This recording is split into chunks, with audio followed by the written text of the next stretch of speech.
ઘણા વર્ષો પહેલાની એક સત્ય ઘટના. દક્ષિણ ભારતમાં તામિલનાડુમાં એક નાના ગામમાં કોઈ જ્યોતિષ આવ્યા હશે અને જ્યોતિષ બધાનો હાથ જોઈને એનું ભવિષ્ય બાંટતા હતા. એક યુવાન માતા એમના નાના 5-6 વર્ષના બાળકને લઈને જ્યોતિષ પાસે હરખભેર ગયા. માતાના હૃદયમાં બહુ એવી ભાવના હતી કે મારો સંતાન ખૂબ સારું ભણે, ખૂબ સારી પ્રગતિ કરે, મોટો ઓફિસર બને. તે વખતે એ બાળકનો હાથ જોઈને પેલા જ્યોતિષે એમ કહ્યું કે આ બાળકના હાથમાં વિદ્યારેખા છે જ નહીં. ત્યારે માતા તો બહુ નિરાશ થઈ ગયા, કારણ કે એમનું સપનું હતું કે મારું બાળક ખૂબ સારું ભણે, અભ્યાસ કરે. માતાએ હરખભેર પેલા જ્યોતિષને પૂછ્યું કે વિદ્યારેખા ક્યાં હોય, તો કંઈક બતાવ્યું હશે કે આ જગ્યાએ હોય. બહુ નિરાશ પોતાના નાના બાળકને લઈને પાછા ઘરે જતા હતા. બહુ રોયા. ઘરે પહોંચ્યા ત્યારે પેલા બાળકે એના માતાને પૂછ્યું કે મમ્મી કેમ રડે છે? ત્યારે એની માતાએ કહ્યું કે બેટા, મારો તો બહુ મોટું સપનું હતું, આજે ધૂળધાણી થઈ ગયું. તો કે માં, તારું સપનું શું હતું? કે બેટા, તો ખૂબ સારો અભ્યાસ કરે ને મોટો અફસર બને, એવું મારું સપનું હતું. પણ આજે આ જ્યોતિષે કીધું કે તારા હાથમાં વિદ્યારેખા જ નથી. એમાં વિદ્યારેખા કોકના હાથમાં હોય ને બહુ સારો અભ્યાસ કરવાનો હોય તો એ ક્યાં હોય? ત્યારે પેલી જ્યોતિષની બતાવેલી જગ્યા એની માતાએ બાળકને બતાવી કે આ જગ્યા હોય. બાળક કઈ બોલ્યો નહીં, સીધો રસોડામાં ગયો, ચપ્પુ લીધું હાથમાં અને જ્યાં વિદ્યારેખા એના માતાશ્રીએ બતાવી હતી ત્યાં ચપ્પુથી એને ચેકો મૂકી દીધો. લોહીની ધાર છૂટી ગઈ. એની માતાએ જોયું એટલે ચીસ પાડી કે બેટા, તે શું કર્યું? ત્યારે નાના બાળક એને એની માતાને કહ્યું કે માં, કદાચ કોઈ કારણોસર ભગવાન મારા હાથમાં વિદ્યારેખા મૂકતા ભૂલી ગયા, આજે મેં મૂકી દીધી.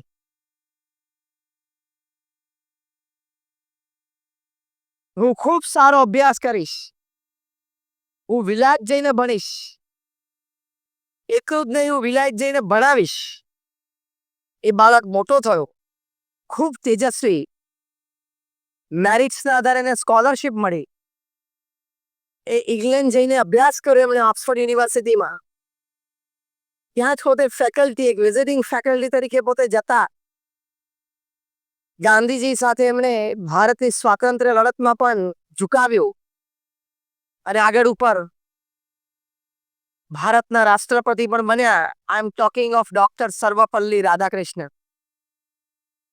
સંકલ્પ હોય, દ્રઢ મનોબળ હોય, એક વાત જીવનમાં નિશ્ચિત કરી રાખી હોય, come what may, under all circumstances it has to happen. એવો દ્રઢ મનોબળ હોય કે આ કરવાનું જ છે. પછી સમય અને સંજોગ એ અનુકૂળ થાય ને કદાચ અનુકૂળ ન થાય તો તમારું મનોબળ છે એને અનુકૂળ કરી નાખ. It has to bend in front of you. તમારી સામે સમય અને સંજોગને ઝૂકવું જ પડે. તો દ્રઢ મનોબળ હોય તો સફળતાની મોટી સિદ્ધિ હાથમાં આવતી હોય છે. હવે વિદ્યાર્થી છો, તમારે જીવનમાં મનોબળ અત્યારે આ દ્રઢ રાખવાનો કે વિદ્યાર્થી તરીકે મારે ખૂબ સારો વિદ્યાભ્યાસ કરવો છે, ખૂબ સારી નોકરી, ધંધો, વેપાર કરવો છે, સમાજને અને દેશને મારે કંઈક આપવું છે અને જ્યાં છું ત્યાંથી મારે તો આગળ વધવું છે. પણ આ પૃથ્વીને થોડી સમૃદ્ધતા વિશેષ મારે મારા ક્ષેત્રમાં આપવી છે. જે આવા મનોબળ સાથે ચાલે છે એ આવું વિશાળ કાર્ય કરી શકે છે. તમને આશ્ચર્ય થશે, તમારામાંથી કોઈ વ્યક્તિને 1 કરોડ રૂપિયાનો વાર્ષિક પગાર હોય એવાને મળ્યા છો? કોઈ મળ્યા હોય તો હાથ ઊંચો કરો કે હું કોઈ વ્યક્તિને મળ્યો છે એનો પગાર વર્ષે 1 કરોડ રૂપિયા હતો. ચોવટિયા સાહેબે આંગળી ઊંચી કરી. પૃથ્વી પર એવા લોકો છે જેનો વાર્ષિક પગાર 5 કરોડ રૂપિયા છે. 10 કરોડ રૂપિયા છે, 25 કરોડ રૂપિયા છે, 50 કરોડ રૂપિયા છે, 100 કરોડ રૂપિયા છે, 200 કરોડ રૂપિયા છે, 400 કરોડ રૂપિયા છે. એવા પણ લોકો પૃથ્વી ઉપર છે. વાત ખરી તો પછી આગળ કરું બીજી. સિંક થઈ આ મગજમાં કે હું કયા આંકડા બોલ્યો? જાગ્રત અવસ્થામાં બોલું છું. ઓરેકલ કંપનીના સીઈઓ છે જ્યોર્જ એલિસન. એનું હોમ પેજ તમે ખોલજો. હમણાં જ આપણી આ સભા પૂરી થાય એટલે ગૂગલ ઉપર જજો. એમનો પગાર, વાર્ષિક પગાર એના આંકડાઓ લખેલા છે. છેલ્લા 4 વર્ષના તમને મળશે. એમનો વાર્ષિક પગાર $250 મિલિયન છે. $1 મિલિયન એટલે 7 કરોડ રૂપિયા થાય. 200 મિલિયન એટલે 1400 કરોડ રૂપિયા થાય. 1750 કરોડ રૂપિયા એમનો વાર્ષિક પગાર છે. 1750 કરોડ. એટલે આપણે આમ રફલી રાઉન્ડ ફિગર એવો સમજી લો કે રોજનો 5 કરોડ રૂપિયાનો પગાર છે. આંકડા સાંભળવાની મજા આવે છે ને? અરે લખવાનું પછી જવાબ શું કેટલા મીંડા પાછળ આવે પણ સાંભળીએ તો ખરા. રોજનો 5 કરોડ રૂપિયાનો પગાર. સાંજે 5 વાગે એટલે 5 કરોડ. આવા લોકો પણ પૃથ્વી ઉપર જીવે છે. એટલે તને અહીંયા એગ્રીકલ્ચર યુનિવર્સિટીમાંથી ગ્રેજ્યુએશન પછી 20,000 રૂપિયાની નોકરી ક્યાંક મળે તો બહુ રાજી ના થઈ જઈશ. શરૂઆત એવી રીતે થશે. પણ આ કક્ષા સુધી વ્યક્તિ પહોંચી શકે છે.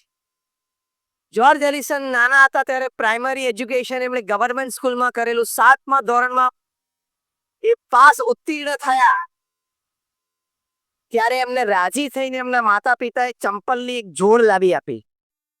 એમને ત્યાં સુધી ચંપલ પહેરેલા જ નહીં. બહુ જ ગરીબ પરિસ્થિતિમાં હતા. એના કરતા તો આપણે અહીંયા બેઠા ઘણી સારી પરિસ્થિતિમાં છીએ.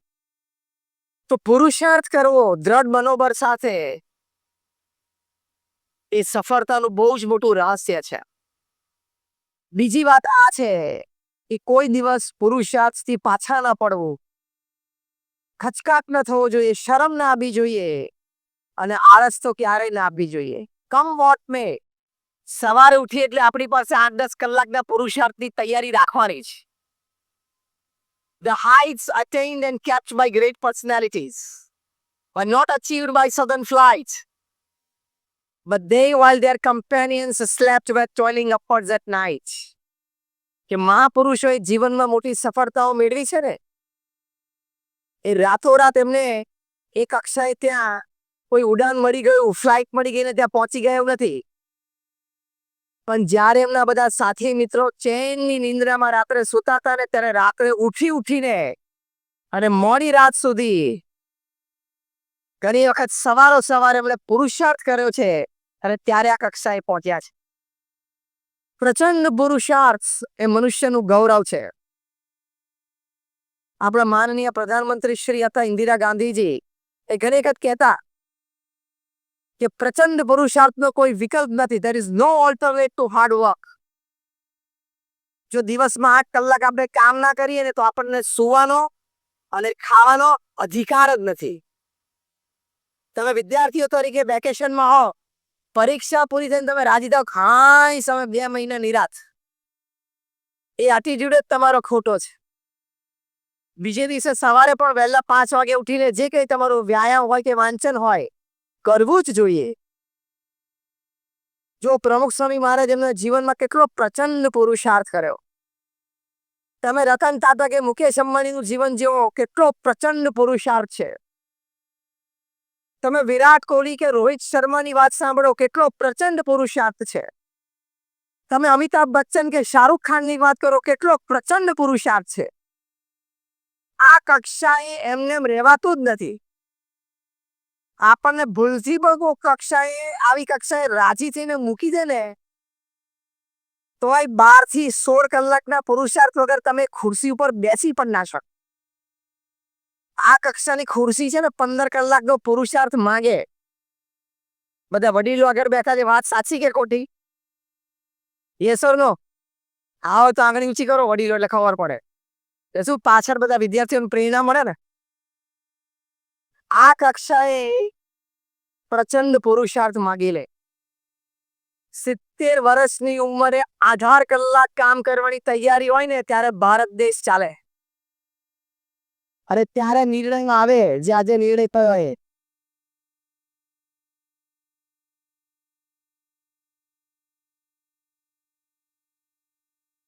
70 વર્ષની ઉંમરે 70 વર્ષની ઉંમરે છેલ્લા 5.5 વર્ષથી 1 મિનિટની પણ રજા ન લીધી હોય ને અને પ્રચંડ પુરુષાર્થ પ્રામાણિકતાથી નૈતિકતાથી કરવાની તૈયારી હોય ને ત્યારે આવા પરિણામો આવે જે છેલ્લા 15 દિવસથી આવે છે.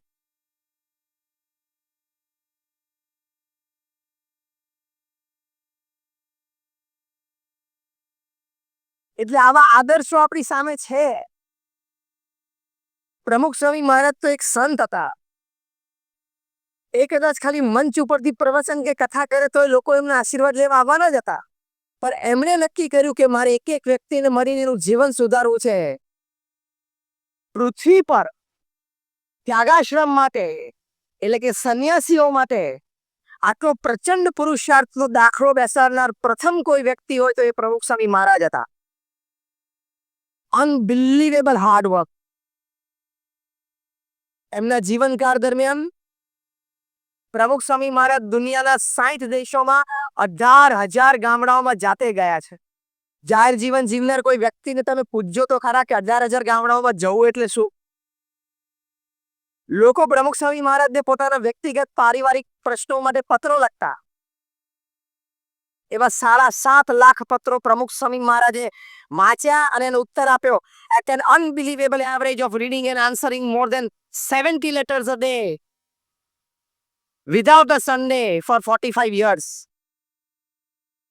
45 વર્ષ સુધી રોજ પ્રમુખ સ્વામી મહારાજે 70 ઇન્કમિંગ લેટર્સ વાંચન ઉત્તર આપ્યો.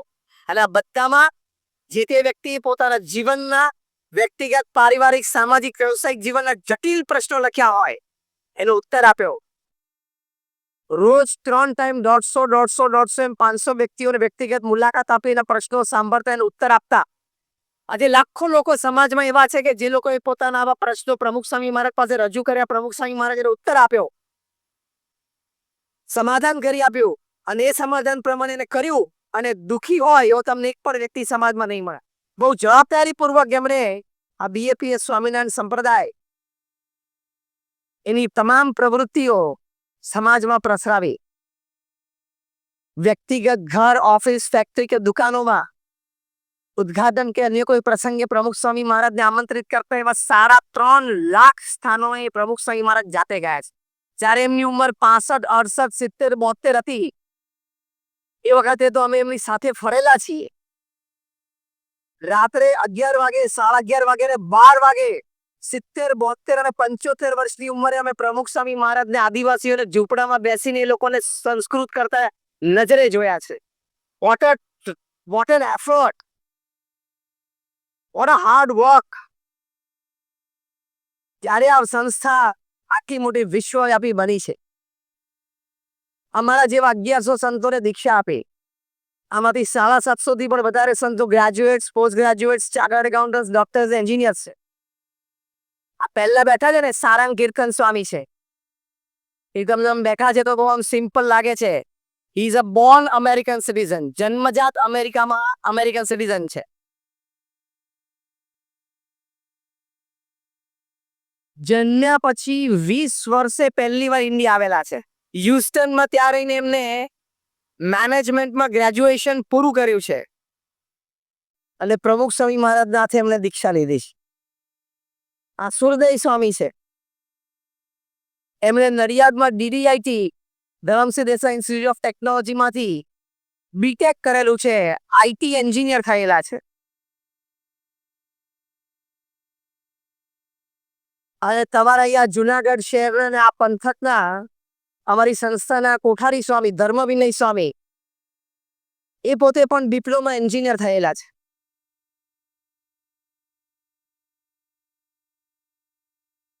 સંસ્થામાં અત્યારે 1100 સંતોમાંથી 750 થી વધારે સંતો graduate, post graduate, chartered accountants, doctors, engineer છે. એમાંથી 150 થી પણ વધારે સંતો born American and British citizen છે. એમાંથી 50 થી પણ વધારે સંતો Stanford, Harvard, Carnegie Mellon, Yale, Kellogg આવી ઇન્સ્ટિટ્યૂટ્સમાંથી ભણેલા છે. અમારા ઘણા બધા સંતો 1.5 લાખ, 2 લાખ, $2.5 લાખ સેલેરી છોડીને સાધુ થયા છે. આ તો મેં તમને એટલા માટે વાત કરી તમને એવું ના થવું જોઈએ નહીં ફાવ્યું હોય, નહીં જામ્યું હોય, નહીં ગમ્યું એટલે અહીં આવી ગયા. સંતોને જોવે ને એટલે લોકોના મનમાં આવો વિચાર આવે કે આને બહુ જામ્યું નહીં હોય, આને કઈ બહુ ફાવ્યું નહીં હોય એટલે અહીંયા આવ્યા છીએ. It's not the case in BAPS. BAPS Swaminarayan સંપ્રદાયમાં વાત નથી. આ મેં તમને એટલા માટે વાત કરી કે પ્રમુખ સ્વામી મહારાજ આટલા યંગ એડ્યુકેટેડ કલ્ચર્ડ માઇન્ડ્સને મેઇન સ્ટ્રીમ સોશિયલ સર્વિસ અને મેઇન સ્ટ્રીમ સ્પિરિચ્યુઆલિટીમાં જોડી શક્યા ને એ પણ એના જીવનની બહુ જ મોટી એક સિદ્ધિ કહેવાય. તમારા એક કે બે સંતાન ટીનેજમાં આવી ગયા હોય, યંગ એજમાં આવી ગયા હોય, પ્રમુખ સ્વામી મહારાજ આ સંતો કેવી રીતે કર્યાનો એક એક્સપેરિમેન્ટ તમને આપો. તમારા ટીનેજ કે યંગ એજ ચિલ્ડ્રન હોય ને એને ખાલી તમે હેર સ્ટાઇલ તો બદલાવી જોજો, બાપ તરીકે કે મા તરીકે એ બેટા હેર સ્ટાઇલ બદલતો સમજીને વાતાવરણ સાનુકૂળ હોય ત્યારે સજેશન કરજો ને તો ધારધીંગ મોઢે કહી દેશે ડેડ you mind your own business કહી દેશે. પ્રમુખ સ્વામી મહારાજ અમારા 1100 જણાની હેરસ્ટાઇલ પરમાનન્ટ લાઈફસ્ટાઈલ બદલી નાખી એમનો પાવર ના કહેવાય? પ્રચંડ પુરુષાર્થથી અને સદભાવનાથી આટલું મોટું પરિણામ પ્રાપ્ત થઈ શકે છે. એટલે પુરુષાર્થથી કોઈ દિવસ ગભરાવું નહીં. મહાપુરુષોએ હંમેશા પુરુષાર્થનો જ આશરો રાખ્યો છે. પુરુષાર્થ કરવા બેસીએ. અમારા એક વડીલ સંત છે પરમ પૂજ્ય ડોક્ટર સ્વામી, એ બહુ જ એક સરસ વાત સમજાવે છે. એ કહે છે કે જ્યારે આપણે પુરુષાર્થ કરવા બેસીએ ત્યારે હંમેશા એવો જ વિચાર રાખો કે મને કોઈની સહાય નથી મળવાની, ભગવાનની પણ નહીં. એવી રીતે મહેનત કરવી. અને જ્યારે પ્રાર્થના કરવા બેસીએ ત્યારે હંમેશા એવું રાખવું કે મને ભગવાન સિવાય કોઈ સહાય કરનાર નથી. This is a wonderful combination of thought process and intense hard work. અત્યારથી આ પુરુષાર્થની તૈયારી રાખજો. તમે તમારા વિદ્યા અભ્યાસના પુસ્તકો સિવાય તમારી વિદ્યાર્થી અવસ્થા પૂરી કરો તે પહેલા 500 સારા પુસ્તકો તમે ન વાંચ્યા હોય તો તમારા વિદ્યાર્થી કાળ એ નિષ્ફળ કહેવાય, તમારી વિદ્યાર્થી અવસ્થા એરે ગઈ કહેવાય અને તમારું વિદ્યાર્થી જીવન અપૂર્ણ કહેવાય. તમે વાંચશો તો વિચાર શક્તિ ખુલશે. તમે વાંચશો તો માહિતી અને જ્ઞાન તમારી પાસે આવશે. તમે વાંચશો તો તમે પ્રશ્નનું પૃથ્થકરણ સારી રીતે કરી શકશો. તમે ખૂબ વાંચશો તો તમે વ્યક્તિઓને સારી રીતે ઓળખી શકશો. તમે સારું વાંચશો તો તમે કાર્ય પદ્ધતિ અને કાર્યશૈલી સારી અપનાવી શકશો. સદવિચારને અને સદપ્રવૃત્તિને સારી રીતે અપનાવી શકશો. આટલી બધી સુંદર વાતો અને આટલો મોટો ખજાનો એ સદવાંચનમાં રહેલો છે. એટલે પરીક્ષા પતે એટલે રાજી નહીં થવાનો. નહીં તો 10,000 પગારમાં નોકરી તૈયાર જ છે. એ જુનાગઢમાં, ધોરાજીમાં, ઉપલેટામાં, આજુબાજુ બધું છે જ. પણ એક જુદી કક્ષાએ રમત રમવી હોય.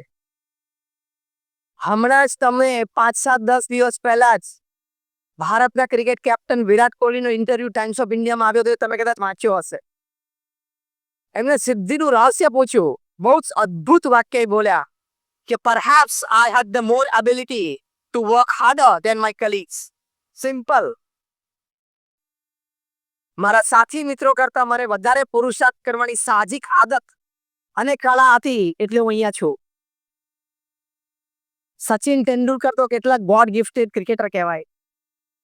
100 tons in international cricket, the god of cricket. જ્યારે એમને 20 વર્ષ ઇન્ટરનેશનલ ક્રિકેટના પૂરા થયા ત્યારે એમને ટાઈમ્સ ઓફ ઇન્ડિયા એક ઇન્ટરવ્યુમાં પૂછ્યું what is the secret of your success.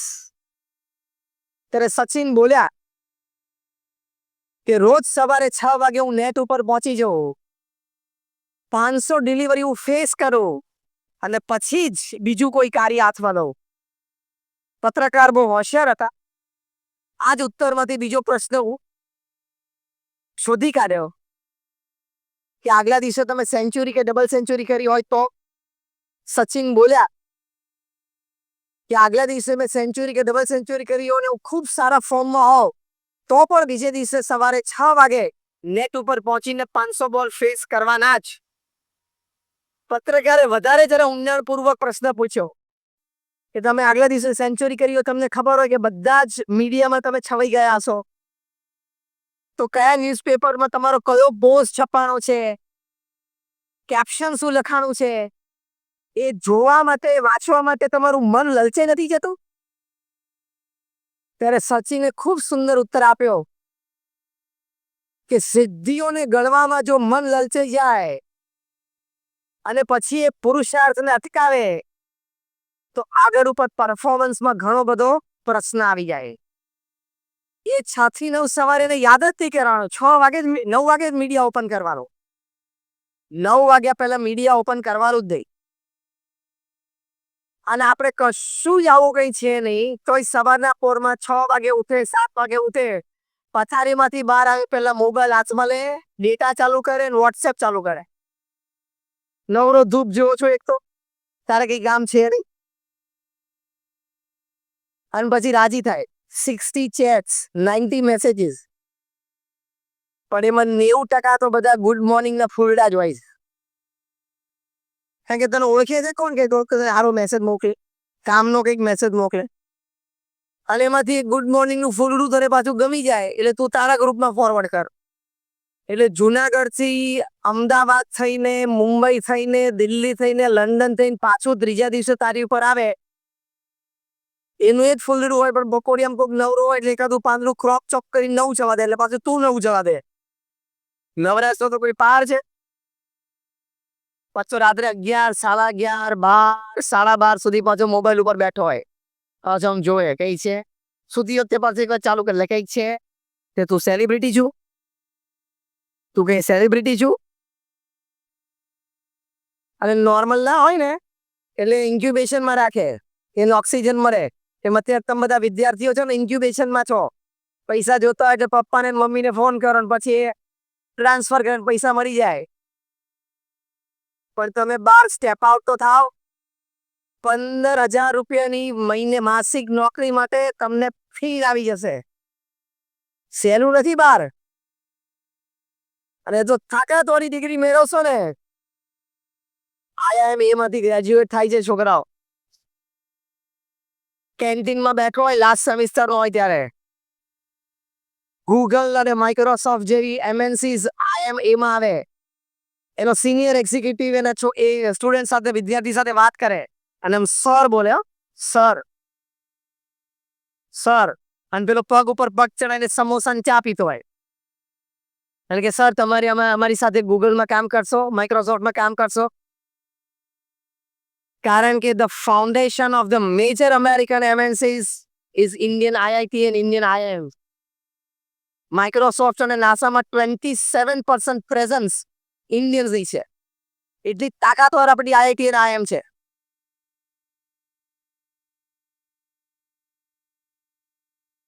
IIM Ahmedabad છે એ અત્યારે દુનિયાની નંબર 1 રેન્ક્ડ બી સ્કૂલ છે, management school, ahead of Harvard, ahead of Stanford, ahead of Yale. તો પહેલો પૂછે પગાર કેટલો આપશો? સર 90 લાખ રૂપિયા વર્ષે આપશો, નોટ ઇન્ટરેસ્ટેડ. જે તમે એક એગ્રીકલ્ચર ગ્રેજ્યુએટ તરીકે આખી જિંદગી કામ કરીને બેંક એકાઉન્ટ ભૂલથી ભેગું કરશો ને એટલું પેલાને વાર્ષિક પગાર હોય છે. તમારા જેટલો છોકરો 22 વર્ષનો, એટલે ભણજો સરખું. અત્યારે તાગરધીન ના કરતા, અને સ્માર્ટફોન હાથમાં આવી ગયો છે લાખો દાડા એમાં ખર્ચી ના નાખતા. અત્યારે તમારી પાસે સમય છે, ગોલ્ડન સમય છે, યુવાન અવસ્થા છે, મન અને શરીરમાં તાકાત છે, આવી સારી વાતો છે. આ બધા પ્રોફેસર શ્રીઓ છે આમ મન લઈને તમને ભણાવે છે, તમારી કારકિર્દી માટે ચિંતિત છે, આટલો પુરુષાર્થ કરે છે. આટલી સરસ યુનિવર્સિટી, આવું સરસ કેમ્પસ. હવે જે કઈ ખામી રહે ને એ તમારી રહે છે, બાકી બધી જ વ્યવસ્થા તમારી પાસે છે. તો આવી રીતે પુરુષાર્થ કરવામાં કોઈ દિવસ ખામી રાખવી નહીં.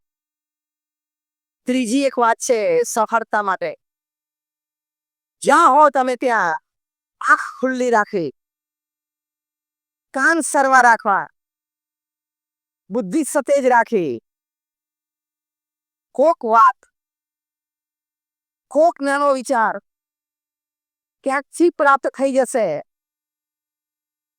તમારું જીવન બદલાઈ જશે, તમારી કારકિર્દીને એક મોટો વળાંક મળશે, તમે એક જુદી ઊંચાઈ ઉપર પહોંચી જશો અને તમારું પ્રદાન પણ સમાજને બહુ મોટું થઈ જશે. One small thought from some direction can change the course of your life. એટલે તો અત્યારે સ્ટાર્ટઅપ્સની દુનિયા છે અને આપણે ગૌરવ સાથે કહી શકીએ ભારતવાસીઓ કે કર્ણાટકા રાજ્યનું બેંગ્લોર શહેર એટલે Bengaluru, it is the startup capital of the world. Startup capital of the world. ત્યાં every third કે every fourth youngster એની પાસે જે વિચારો છે, અનબિલીવેબલ. ટૂંકમાં સમુદ્રમાં જેટલા પાણીના ટીપા છે અને અત્યારે આ હવામાં જેટલા ઓક્સિજનના એટમ્સ છે ને, એટલા સમૃદ્ધ વિચારો આપણી આજુબાજુ છે. તમે તમારા કાન સરવા રાખશો, આંખ ખુલ્લી રાખશો, મગજ સતેજ રાખશો તો આવા વિચારોને તમે પકડી શકશો.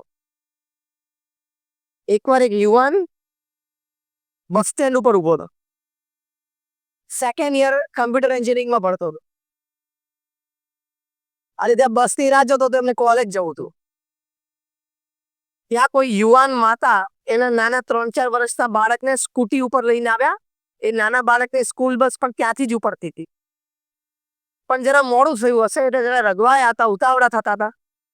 અરે બસ આવીને ઊભી તે જ વખતે ત્યાં સ્કૂટી લઈને પહોંચ્યા એટલે ફટાફટ ઉતરીને સ્કૂટી સ્ટેન્ડ ઉપર ચડાવી, નાના બાળક, નાનું બેગ હતું એની પાસે ખભામાં, એમના નાના બાળકને મુચકીને બસના કંડક્ટરને હાથમાં આપ્યો એટલે કે ધ્યાન રાખજો મારો બાળક પડી ના જાય. અને મંદરજીને બેઠો ત્યાં સુધીની આમ માતા ચિંતિત હતી, એમ કે આમ સીટ ઉપર થઈને બેઠો ત્યાંથી જોઈ રહેલી. અને પાછી છેલ્લે બોલે એ બેટા બરોબર ભણજે, ટીચર બરોબર ભણાવે, ધ્યાન આપીને ભણજે, હા એ સાંજે આવીશ એટલે હું તને ચોકલેટ આપીશ. આ દ્રશ્ય એમણે જોયું,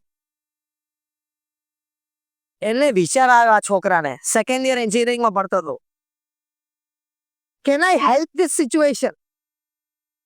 આ પરિસ્થિતિમાં કોઈ મદદરૂપ થઈ શકું? હવે આપણે એ જગ્યાએ ઉભા હોઈએ તો વહેલું નીકળવું જોઈએ ને ઘર બસ આટલો વિચાર આવે અને આટલો વિચાર આવે એટલે 15,000ની નોકરીની જિંદગી પૂરી કરવાની. એને વિચાર આવ્યો, can I help the situation? એને એક સોફ્ટવેર ડિઝાઇન કર્યો, પ્રાઇમરી બેઝિસ ઉપર એક સ્કૂલમાં આપ્યો કે બાળક સ્કૂલ બસમાં ચડે એટલે સેન્સર કટ થાય, જે પણ મોબાઈલ નંબર રજીસ્ટર થયો, ધારો કે માતાનો મોબાઈલ નંબર રજીસ્ટર થયો એટલે માતાના મોબાઈલ ઉપર મેસેજ જાય કે તમારો બાળક સ્કૂલ બસમાં બેસી ગયો છે. એક ક્લાસરૂમમાં એન્ટર થાય એટલે પાછું સેન્સર કટ થાય એટલે પાછો મેસેજ જાય કે તમારો બાળક ક્લાસરૂમમાં આવી ગયો છે. ઘણા બધાના દિવસો બદલાઈ જાય છે. હા, સુપર સોલ્ટ કોઈ સમર સોલ્ટ મારીને ક્યારે ઉપર પહોંચી જાય, અનબિલીવેબલ. અમે તો ત્યાં 2-3 કોન્ફરન્સીસમાં હમણાં 2-3 મહિના પહેલા ત્યાં બેંગ્લોર ગયા હતા, સ્ટાર્ટઅપ કોન્ફરન્સીસ હતી. શું છોકરાઓને મળ્યા, 20-22-25 વર્ષના છોકરાઓ, શું આઈડિયાઝ છે એની પાસે. અને બીકોઝ ઓફ ધોઝ આઈડિયાઝ જે લોકોને MF મળ્યું છે, PE મળ્યું છે, અનબિલીવેબલ. 22 વર્ષના છોકરાને વિચાર આવ્યો કે ચશ્માના કાચ કસ્ટમાઇઝડ હોય નંબર પ્રમાણે, કપડાં તમારી બોડીની સાઇઝ પ્રમાણે કસ્ટમાઇઝડ હોય, બૂટ કેમ કસ્ટમાઇઝ નહીં? બસ વિચાર આવે. બૂટમાં સીધું 7 પછી 8 નંબર, 8 પછી 9, 9 પછી 10, કેમ કોઈને 8.5 8.5નો પગ ના હોય? એ કસ્ટમાઇઝ કેમ નહીં? એની પરથી સાયન્ટિફિક રિસર્ચ થઈ કે તમારો 8.5નો પગ હોય તો તમે કાં તો 8નું બૂટ પહેરો, કાં તો 9નું પહેરો. 9નું પહેરો તમને થોડું લૂઝ કરતો હોય, મજા ના આવે એટલે તમે 8નું જ પહેરો, થોડું ટાઈટ પડતું હોય તો એ તમારું એક્યુપ્રેશર પગમાં થયા કરે એટલે 20-25-40 વર્ષે બેક પ્રોબ્લેમ ને નેક પ્રોબ્લેમ. એ પછી રિસર્ચ કરી.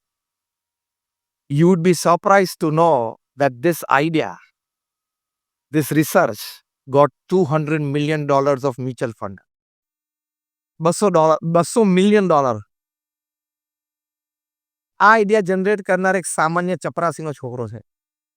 એટલે તમારા ઓફિસમાં કોઈ ચપરાસી કે કોઈ પ્યુન હોય ને એનો છોકરો જો આવો આઈડિયા જનરેટ કરશે ને $200 million લઈ આવશે ને તમારી કંપનીને બેઠી ખરીદી લેશે. હા, પ્રોપર્ટી સાથે એક જ મિનિટમાં તારો આખો ભાવ બોલ. અત્યારે પહેરેલા કપડે ઓફિસમાંથી નીકળવાનો ભાવ બોલ. $200 million લઈને રાજકોટમાં આવે એટલે ગમે તેને ખરીદી લે. એટલે કોઈ માણસ નાનો નથી, એની હંમેશા કિંમત કરવી. પ્રમુખ સ્વામી મહારાજ તો કોઈ એટલે હરિભક્તોના પત્ર આવતા 7.5 લાખ પત્રોને એમણે જવાબ આપ્યા છે. હરિભક્તોની આગળ પણ પૂજ્ય લખે. What a respect four people. આ સ્પિરિચ્યુઅલ ઇન્ટેલિજન્સ. તો ફ્લેક્સિબિલિટી, એમાં મેં પહેલી વાત કરી ચેન્જ, બીજી વાત કરી લેસ ઓન આઈ, ત્રીજી વાત કરી હ્યુમન રિલેશન્સ.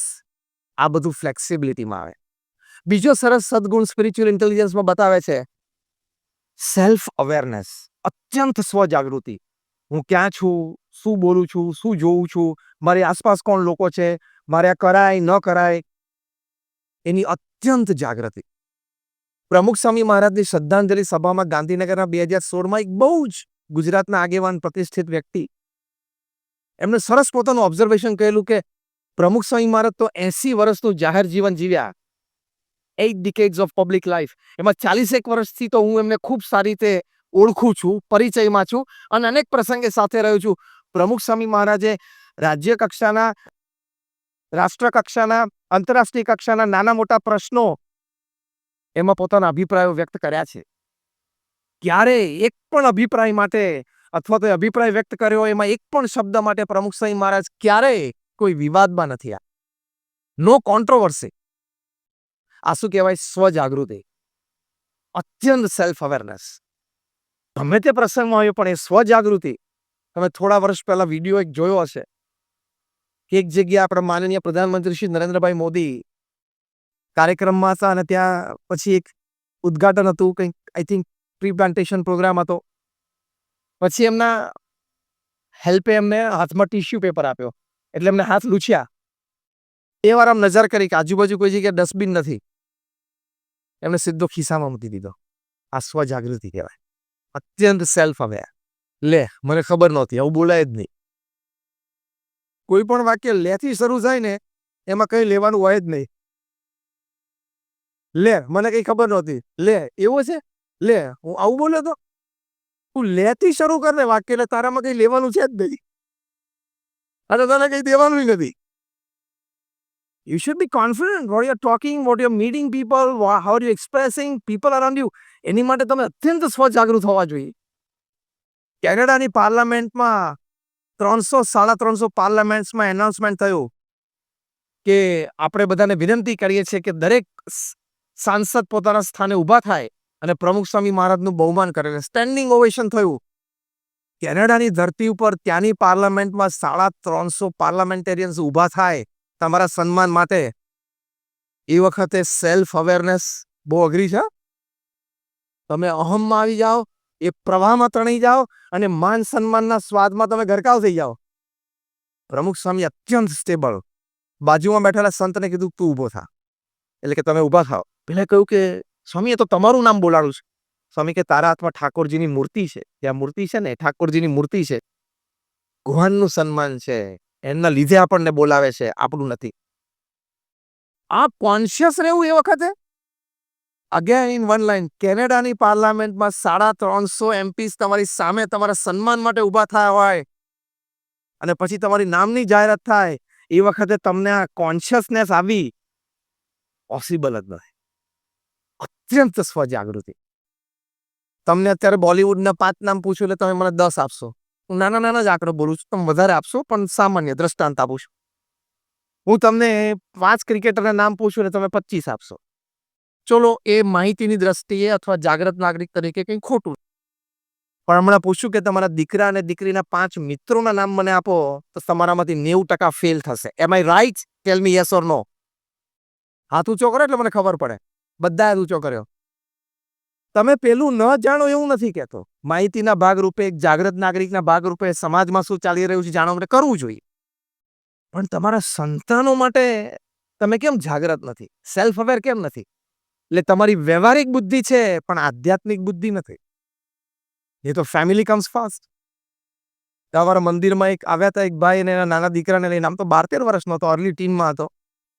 સાજીક અમારા સંતોએ પૂછ્યું પિતાને કે કયા ધોરણમાં ભણે છે? તો પિતા કે બેટા કહેતો સ્વામીને કયા ધોરણમાં ભણે છે. ખબર પડી?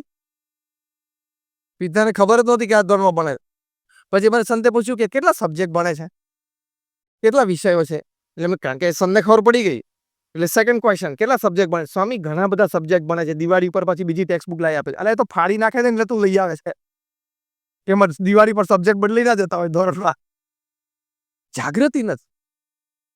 12 વર્ષનો એક છોકરો બીડી પીવા માંડ્યો. એના પિતા પણ એને લઈને મંદિરે વાળા સંતો પાસે આવેલા. સ્વામી એને કહો કે આ 12 વર્ષનો છે બીડી પીવે છે. અમારા સંતે પૂછ્યું તમે નજરે જોયું કે કોઈના કીધેલી વાત કરો? નજરે જોયું. પૂછો ક્યારે? પેલા છોકરાનું મોઢું આમ નીચું થઈ ગયું. બીજો પ્રશ્ન અમે પૂછ્યો કે એમની સાથે વાત તો કરી પણ પહેલા તમારી સાથે વાત કરી છે, તમે સિગરેટ પીવો છો? એટલે પેલા પિતા કે હા. બીજો પ્રશ્ન પૂછ્યો, ઘરમાં પીવો છો? તો કે હા. ત્રીજો પ્રશ્ન પૂછ્યો, ક્યારેક ઘરમાં બેઠા હોય અને સિગરેટ પીવાનું મન થાય ને ઘરમાં સિગરેટ ખૂટી ગયું હોય, પેકેટમાં એક ના હોય, તમે આ છોકરાને પાનના ગલ્લે મોકલ્યો છે? તો કે હા. અમારા સંઘ કે બસ ચેપ્ટર એન્ડ, ચોથો કાર્યક્રમ બાકી હતો જાતે કરી લીધો. એટલે તમને સિગરેટ પીતા જોયા, ઘરમાં પીતા જોયા, તમે એને પાનના ગલ્લે મૂકી એટલે એની હિંમત આવી ગઈ, ડગલા મંડાઈ ગયા. પાનના ગલ્લા તરફ એના ડગલા મંડાઈ ગયા. હવે છેલ્લો કાર્યક્રમ બાકી હતો એને જાતે પૂરો કરી નાખ્યો. સેલ્ફ અવેર હોવો જોઈએ કે મારી નાનામાં નાની ક્રિયાથી મારી નેક્સ્ટ જનરેશન, મારા ફેમિલી ઉપર એની શું ઇમ્પેક્ટ પડશે. According to Harvard study, the first curse words that the children learn is from their parents and especially from their mothers. Harvard યુનિવર્સિટીનો સર્વે છે કે પહેલી ગાળ બાળક ક્યાંથી બોલતા શીખે છે? તો કે એના માતા પિતા પાસેથી, અને એમાં એની માતા પાસેથી. એક નાનો 2.5 વર્ષનો બાળક એના ફાધર ઘરમાં આવે તો જોશથી બોલ્યો લુચ્ચો આવ્યો. ફાધરને આશ્ચર્ય થયું, આ મને લુચ્ચો કહે છે? પછી ખબર પડી કે એની માતા હતી એમ વાલમાં લુચ્ચો થઈ ગયો છું, તોફાની થઈ ગયો છું. આમ ના બાળકને ક્યાં તોફાની થઈ ગયો છું, નાના બાળકને આમ વાલ જ હોય, વાલ કરતા તોફાની થઈ ગયો છું, ભણતો નથી, લુચ્ચો થઈ ગયો છું, ખોટું બોલત. એમાંથી એને લુચ્ચો શબ્દ પકડી ગયો તો પપ્પાને કહી દીધો. Spiritual intelligence is you are absolutely self aware. તમે તમારા ફીલ્ડ વિશે બોલી શકો આ વસ્તુની મને ખબર નહોતી, ઇટ્સ રોંગ. તમે તમારા ફેમિલી વિશે બોલી ના શકો કે આ તો મારી ધ્યાન બહાર જ ગયું, ઇટ્સ રોંગ. એ સ્વજાગૃતિ કહેવાય. પ્રમુખ સ્વામી મહારાજે BAPSમાં 162 પ્રકારની પ્રવૃત્તિઓ ચલાવી. Environmental, medical, educational. તમે નંબર 48 નેશનલ હાઈવે ઉપર નીકળો, પહેલા નંબર 8 હતો, હવે નંબર 48. આબુથી માંડીને બોમ્બે સુધી દર 25-50 કિલોમીટર અમારી એક સંસ્થા આવે. એટલું બધું કાર્ય પ્રમુખ સ્વામી મહારાજે કર્યું પણ એ વોઝ ફુલ્લી સેલ્ફ અવેર. કોઈ જગ્યાએ પ્રમુખ સ્વામી મહારાજે આ શ્રદ્ધાંજલિ સભામાં માનુભાવે વાત કરી હતી, 40 વર્ષથી નજીક છું, કોઈ જગ્યાએ પ્રમુખ સ્વામી મહારાજે જાહેરમાં કે ખાનગીમાં એક પણ જગ્યાએ વિવાદ થાય એવી વાણી કે વર્તન રાખ્યું નહીં. એક ત્રીજી સુંદર વાત છે, અને આપ્યો સમય છેલ્લી 5 મિનિટ બાકી છે, હું ખાલી લિસ્ટ આઉટ કરી દઉં છું. ના 9 વાગ્યા પછી બધાને જમવાનો સમય થયો. સંતોને છૂટ ના આપી હું બોલવાની વધારે, કારણ કે અમે તો કેલેન્ડર સાથે પણ ટેવાયેલા છીએ, ખાલી ઘડિયાળ સાથે નહીં. હા, દિવસ બદલાઈ જાય હમણાં અમે ચાલુ રાખીએ તો. હવે રાના પરથી એક સ્વિચ પાડ્યા કરવાની, બીજું શું. હા બસ, એટલે 5 મિનિટમાં પૂરું કરું છું.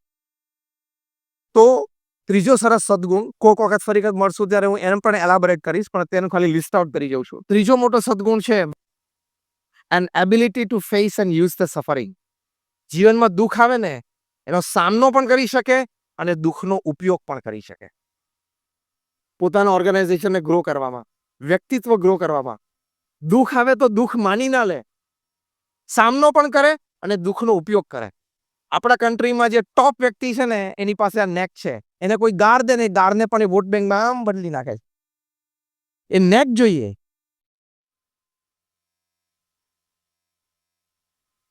To face and use the suffering. Face પણ કરી શકે અને ઉપયોગ પણ કરી શકે. ચોથો સદગુણ લખ્યો છે સ્પિરિચ્યુઅલ ઇન્ટેલિજન્સમાં, an ability to be inspired by vision. કંઈક જોવે ને, કંઈ પણ વસ્તુ જોવે ને એમાંથી વિચાર આવે કે હું મારી કંપનીમાં આનો ઉપયોગ કરી શકું, હું મારા વિકાસમાં આનો ઉપયોગ કરી શકું. હું મારા કર્મચારીઓના વિકાસમાં આનો ઉપયોગ કરી શકું? હું આમાંથી કંઈક સમાજને આપી શકું? કંઈ પણ જોવે, કંઈ પણ સાંભળે, આ સ્પિરિચ્યુઅલ ઇન્ટેલિજન્સ છે. કારણ કે ક્લેરિટી હોય એટલે એમાં પ્રતિબિંબિત તરત થાય.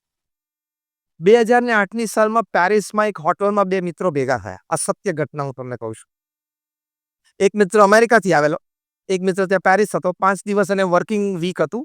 પછી વીકેન્ડ પર બંને મિત્રો ત્યાં હોટલ પર જમવા માટે ભેગા થયા. 6-8 મહિના પછી ભેગા થતા હતા. 2-2.5 કલાક બેઠા, વાતો-ચીતો કરી, જમ્યા કર્યા. બહાર આવે ને તો લાંબી ક્યુ હતી ફોયરમાં. એટલે રિસેપ્શનિસ્ટે પૂછ્યું કે આ ક્યુ શેની છે? એટલે રિસેપ્શનિસ્ટે કીધું કે ભાઈ બહાર સખત બરફવર્ષા ચાલે છે, હેવી સ્નોફોલ છે આખા પેરિસ સિટી ઉપર, એટલે ટ્રાફિક સ્લો છે અને અમુક સ્ટ્રીટમાં તો જામ છે. અને આપણી સ્ટ્રીટ છે એ ફૂડ સ્ટ્રીટમાં વચ્ચોવચ્ચ છે. એટલે બે બાજુથી કેબ પણ હાયર થઈ જાય છે. એટલે જે લોકો પોતાની ગાડી લઈને આવે એ લોકો બધા નીકળે છે, અને જે લોકો કેબ એટલે ટેક્સી દ્વારા આવે છે એ લોકોની આ ક્યુ છે. એમ કહીને રિસેપ્શનિસ્ટે આ બે યુવાનોને પૂછ્યું કે sir, have you come by cab or you have your own car? એટલે કે we have come by cab. Sir please join the queue. તમે લાઈનમાં આવી જાઓ. એટલે બંને જણા પ્રેમથી ક્યુમાં જોઈન થઈ ગયા. જે રીતે ક્યુ મૂવ થતી હતી ને એની પરથી ખબર પડી કે આ 2-2.5 કલાક આપણે અહીંયા બેસવાનું જ છે. આ પરિસ્થિતિમાં આપણે હોઈએ તો શું કરીએ? કે મોબાઈલ ખોલીએ, વોટ્સએપ ખોલીએ. કારણ કે સ્નોફોલ બહાર હતો એટલે બીજું કંઈ ચાલવાનું તો થતું, ચાલતા જવાયું હતું નહીં. ચલો એનોય વાંધો નથી. કોઈ ઈમેલ ખોલે, 2-4 ઈમેલનો જવાબ આપવાનો એ કરી આપે. કોઈ વળી ઉત્સાહિત આમ ગોળ ફરીને ક્યુ સાથે એક સેલ્ફી લઈ લે અને પછી પોસ્ટ કરે અને લોકો બધા ઓ હા ઇમોજી બધી આવવા માંડે.